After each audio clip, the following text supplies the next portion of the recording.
At 82, long after the stadium lights dimmed and the cheers of Cleveland faded into memory, Otto Graham finally allowed the truth to surface. For decades, he was the spotless hero, the perfect champion, the quarterback who almost never lost. Fans saw the rings, the records, and the calm confidence that made him the face of a dynasty. But behind that composed exterior lived a collection of hidden truths he rarely let anyone see. They shaped him. They hardened him. They nearly broke him. What happens to a man who wins too much? What pressure grows when perfection becomes a cage? What rivalries and betrayals linger in the shadows of a career that looked untouchable from the outside?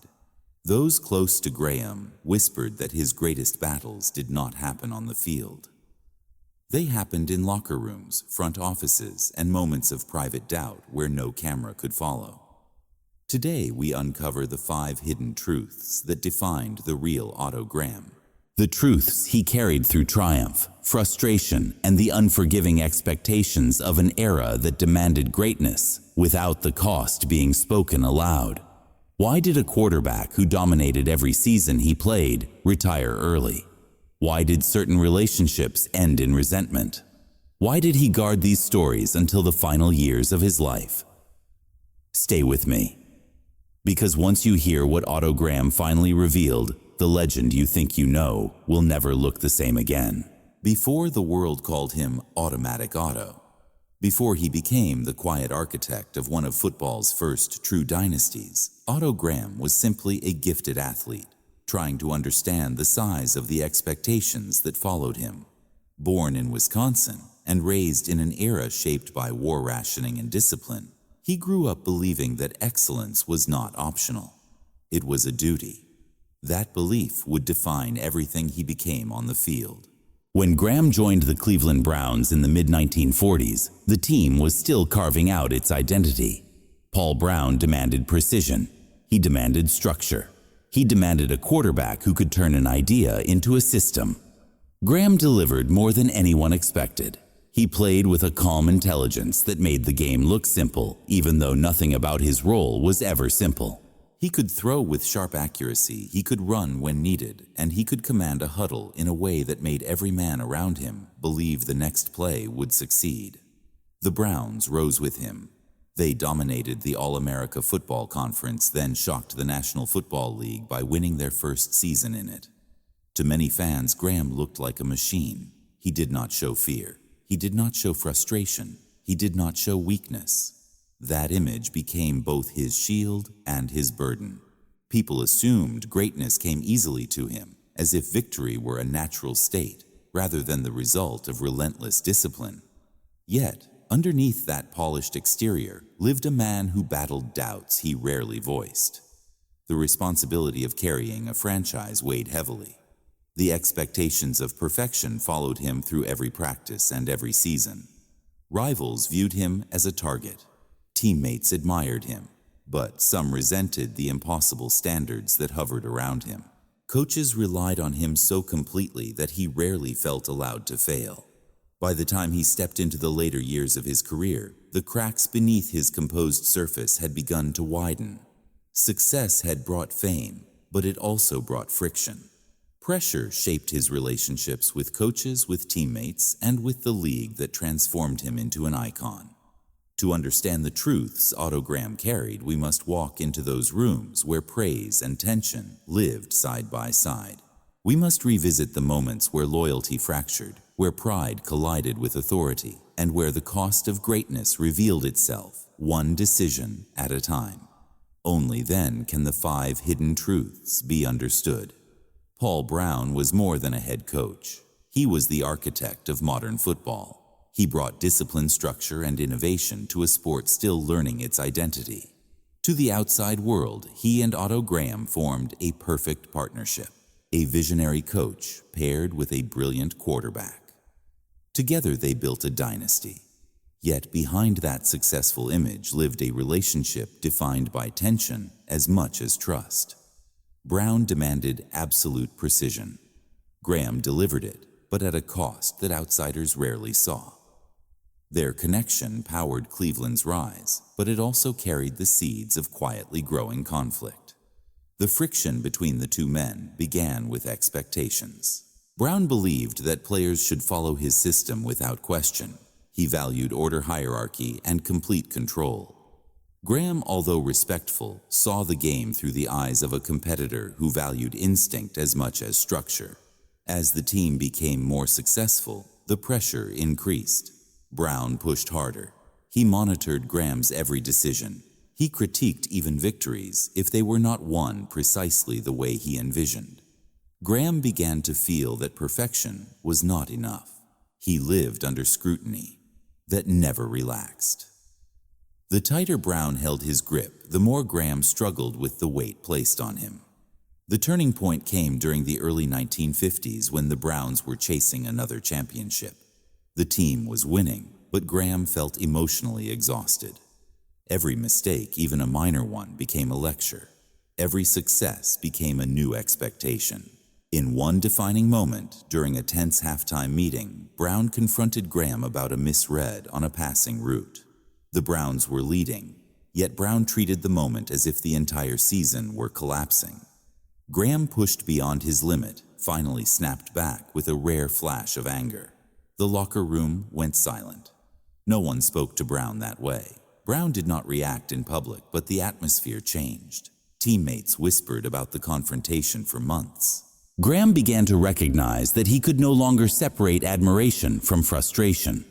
Brown's system had made him great, yet it also trapped him within standards he could not question. He carried the team's weight, the coach's expectations, and the public's assumptions without room to breathe. The toll became impossible to ignore. Their partnership remained professional, but the warmth that once existed slowly faded. It was a quiet fracture that shaped the remainder of his career. Graham never denied Brown's brilliance, but he also never forgot the strain of their partnership. In later years, he admitted that the pressure nearly broke him. He respected Brown to the end, yet the emotional distance between them never closed. The cold truth was simple. Greatness came from their union, but so did resentment. The rivalry between order and instinct never died within him. Frank Gifford was the golden figure of the National Football League during the 1950s. He had style, charisma, and the kind of versatility that made him a star in New York and beyond. He represented the growing glamour of the sport, a contrast to the disciplined, structured world Otto Graham lived in. Gifford played halfback, wide receiver, and anything else the Giants needed. His fame brought attention that the league had never seen before. To many fans, he was the future. To Graham, he was a reminder that the sport was changing in ways he could not fully control. The tension between Graham and Gifford grew from more than competition. It came from the contrast in their image and the shifting landscape of professional football. Graham was viewed as the steady commander, the quarterback of a disciplined dynasty. Gifford was the media-friendly star whose personality helped reshape the league's public identity. The rivalry intensified as the Browns and Giants repeatedly collided in crucial games. Every meeting carried emotional weight. Analysts compared their leadership styles, often praising Gifford's flair while overlooking Graham's methodical brilliance. Graham felt the pressure of being measured against a player who embodied an entirely different era. The defining clash came during the 1956 season when the Browns and Giants faced each other in a game that carried heavy implications for the championship race. The build-up attracted national attention. Commentators framed the matchup as a battle between old discipline and new glamour. Graham felt the narrative closing in on him. If he won, he would simply meet expectations. If he lost, critics would celebrate Gifford as the symbol of the league's evolution. During the game, Gifford performed with an energy that thrilled the crowd. He broke tackles, improvised routes, and created plays out of nothing. Graham countered with precision and control, yet the emotional momentum shifted toward Gifford. A late interception thrown by Graham sealed the loss. Cameras captured Gifford celebrating with teammates as reporters swarmed him. Graham watched from the sideline, isolated despite being one of the sport's greatest champions. It was one of the few moments when he felt overshadowed rather than respected. The image stayed with him for years. It was not envy. It was the realization that greatness could be recast by public perception rather than achievement. Graham never openly criticized Gifford, but he carried a quiet frustration about how their careers were compared. He knew the league needed stars, yet he felt the glare of that spotlight turning away from the values he represented. The cold truth was that Gifford symbolized a new era. Graham symbolized an old one. That shift left a deeper mark on him than he ever admitted. Throughout Otto Graham's career, one group stood at the center of his most punishing battles. They were not a single player or a specific team. They were the defenders who saw him as the ultimate prize. To them, stopping Graham meant stopping the Browns dynasty. These men carried reputations for toughness and violence. They played in an era when protection for quarterbacks was almost non-existent.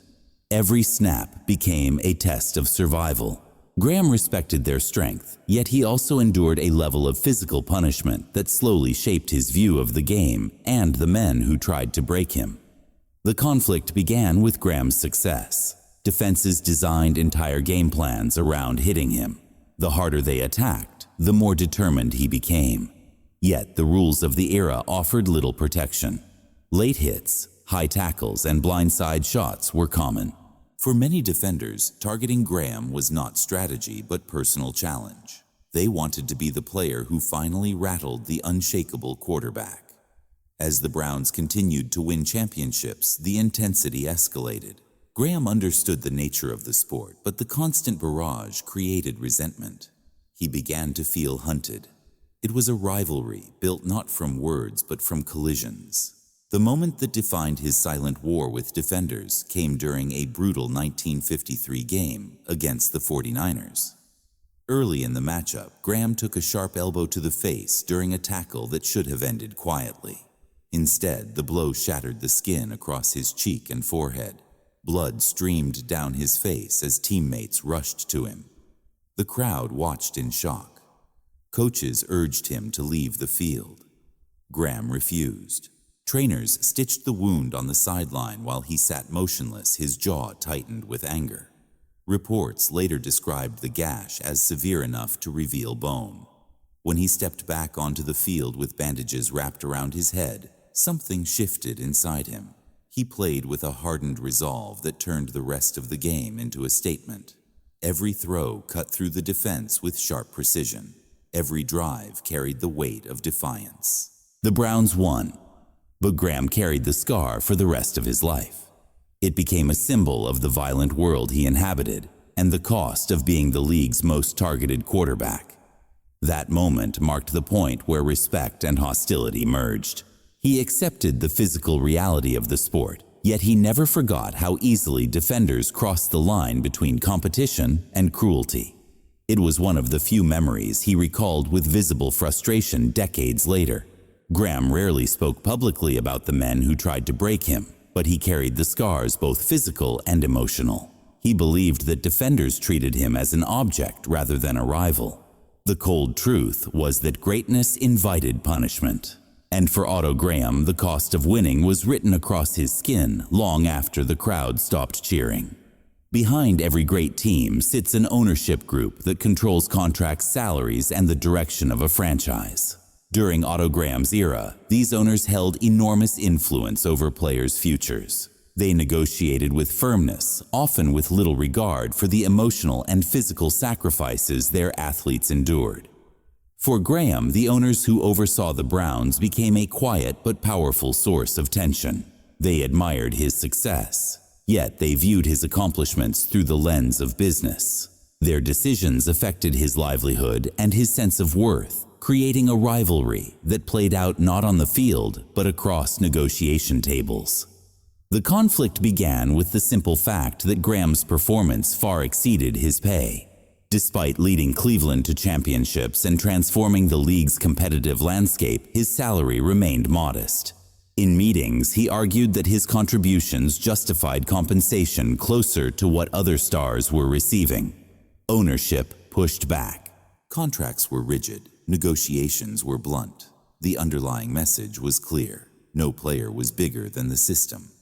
Graham believed that fairness had been overlooked. He felt the gap between his value to the team and the value assigned to him by ownership growing wider with each season.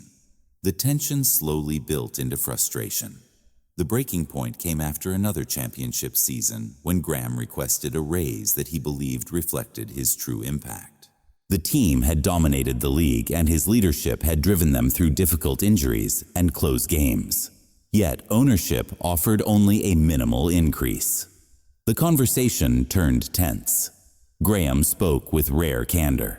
He explained the physical toll of the hits he endured, the pressure of carrying the team's expectations, and the financial realities he faced as his career approached its final years. Ownership remained unmoved. They argued that the team's success came from a system, not an individual. The refusal struck Graham deeply. For the first time, he considered walking away from football entirely. He confided in teammates that the negotiations felt more painful than any tackle. Eventually, he signed, but the experience altered his relationship with the franchise. He no longer felt like a valued partner. He felt like a replaceable asset. That emotional shift stayed with him until his final season. It was the moment he understood that greatness did not guarantee respect. Graham never forgot how ownership treated him in those negotiations. He believed that loyalty should move both ways, yet he felt it moved only in one direction. In later interviews, he admitted that financial battles drained his passion for the game more than injuries ever did. The cold truth was stark. The people who benefited most from his success rarely acknowledged the real cost of it. Among all the rivals Otto Graham faced across his remarkable career, none shaped him more deeply than the one who lived within him. He carried an inner voice that demanded excellence at every moment. It pushed him to prepare longer, think faster, and compete harder than anyone else on the field. To his teammates, he seemed unshakable. To his coaches, he represented the ideal player. But inside existed a relentless critic, a force that never rested. This internal opponent became the most persistent challenge of his life, shadowing triumphs and feeding doubts, even during championship seasons. The struggle emerged from the expectations that followed Graham from his youth. Growing up in a world shaped by discipline and wartime hardship, he learned to equate success with survival. As he entered professional football, the pressure intensified. Every victory reaffirmed the standard he believed he had to uphold. Every mistake felt catastrophic. The public saw a champion who almost never lost. Graham saw a man who could never afford to fail. This mindset amplified the demands of the sport. Instead of celebrating his achievements, he analyzed them for imperfections. The conflict grew as success multiplied, leaving him unable to escape his own expectations. The defining moment of this internal rivalry came during his final season in 1955. The Browns were again contending for a championship. Graham played well, but fatigue lingered beneath the surface. He felt the weight of a decade spent carrying an entire franchise. Late in the season, he threw an interception during a crucial game. The crowd reacted with surprise. Coaches remained supportive. Teammates told him to shake it off. Yet Graham felt a surge of frustration so intense that he isolated himself on the sideline. He questioned every decision he made. He wondered whether age pressure and expectation had finally outpaced him. That night, he sat alone in his home, replaying the moment repeatedly. For years, he had controlled the narrative of perfection. Now he felt that narrative slipping. The fear of not meeting his own standards consumed him more than the consequences of the game. When he ultimately led the Browns to another championship and then announced his retirement, many believed he ended his career on the highest note possible. Few understood the truth. He stepped away because he knew the internal battle had reached its peak. He feared that staying even one more season might expose weaknesses he refused to accept. Graham later admitted that his greatest rival was the pressure he placed on himself. He set standards that no one could maintain, not even a champion, as decorated as he was. The cold truth was that perfection became both his driving force and his burden. It shaped his legacy, yet it also took more from him than any opponent ever did. Every dynasty carries tension beneath its victories. For the Browns, one of the most unexpected sources of conflict came from a teammate who admired Graham publicly, yet struggled privately with the shadow he cast. This was a player known for toughness and consistency. He respected Graham as the leader of the team, but resentment grew each season as Graham received the majority of public credit while others felt overlooked. Their relationship remained professional, but the emotional gap widened as the team dominated the league. The friction surfaced during a film study session late in Graham's career. The teammate openly challenged a decision Graham made in a previous game. The comment surprised the room. It was uncommon for anyone to question Graham directly. The exchange remained brief, but it exposed an unspoken truth. Not everyone thrived under Graham's intense standards or the public image that placed him above the rest of the roster. Though no physical confrontation occurred, the moment revealed how leadership can strain the bonds inside even the most successful teams. Graham later admitted that he sensed the resentment long before the comment was made. He understood that his role placed pressure on everyone, especially those who felt their contributions vanished behind his spotlight. The teammate never attacked Graham's character, but he carried a frustration that never fully dissolved. Their connection softened after retirement, yet the memory of that tension stayed with Graham. It reminded him that greatness always comes with a price, even among those working closest to him. As Otto Graham stepped away from the game after the Browns captured another championship in 1955, the public believed they were witnessing the perfect ending. A legendary quarterback walking off the field at the height of his power, leaving behind a trail of records trophies and stories that defined the first great era of professional football. Yet beneath that triumphant conclusion lived a quieter truth. Graham did not retire because he had nothing left to prove. He retired because the battles he faced, both external and internal, had shaped him into a man who understood that greatness required sacrifice deeper than most people realized. The weight of his rivalries had settled into him over the years. His partnership with Paul Brown had created a dynasty, but it had also sculpted pressures that eroded the softer edges of his personality. The disciplined world Brown built pushed Graham to new levels of precision, yet it strained their bond until admiration and frustration lived side by side. Every meeting, every practice, and every moment of scrutiny added to the emotional tax he carried. Their legacy became inseparable, yet the cost of that connection stayed with Graham long after he left the field. His rivalry with Frank Gifford represented a different kind of burden. It reflected a changing league, a shift from quiet dominance to public glamour. Gifford symbolized a new era. Graham symbolized an old one. Seeing the spotlight drift toward younger, flashier stars reminded him that the sport he helped shape was evolving in ways he could not stop. Though he respected Gifford, the comparison left him with a sense of isolation. People measured value through attention rather than achievement. For a man built on discipline, that shift felt like an erosion of the principles he believed defined football. Then there were the defenders who targeted him relentlessly. Graham endured a level of physical punishment that modern fans could hardly imagine. Every blow reminded him of the dangers of the sport. The scar from the vicious elbow he took in San Francisco remained with him for the rest of his life. It was more than a wound. It was a symbol of survival in an era without protection. He learned that greatness did not shield him from violence. It invited it.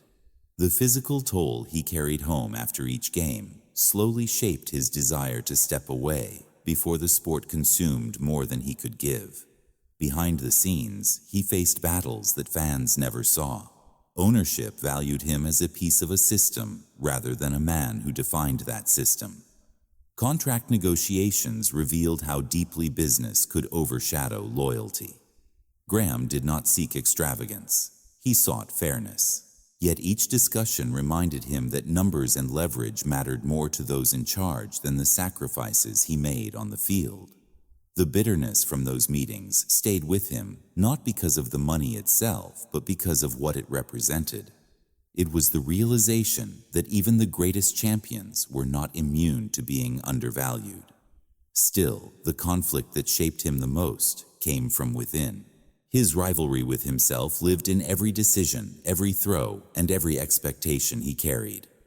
Graham demanded a level of perfection that no player could sustain forever. The public saw a champion who rarely lost. Graham saw a man who feared letting others down. That fear pushed him to greatness, but it also fueled the exhaustion that ultimately guided him into retirement. He knew that the longer he stayed, the louder that internal voice would grow. He chose to leave while he still recognized the man he wanted to be. When Graham passed away in 2003 at the age of 82, the football world paused to reflect on the legacy he left behind. It extended far beyond championships. He transformed the quarterback position into a role defined by intelligence command and emotional resilience. He proved that leadership could be quiet, yet powerful. He showed that discipline could build dynasties.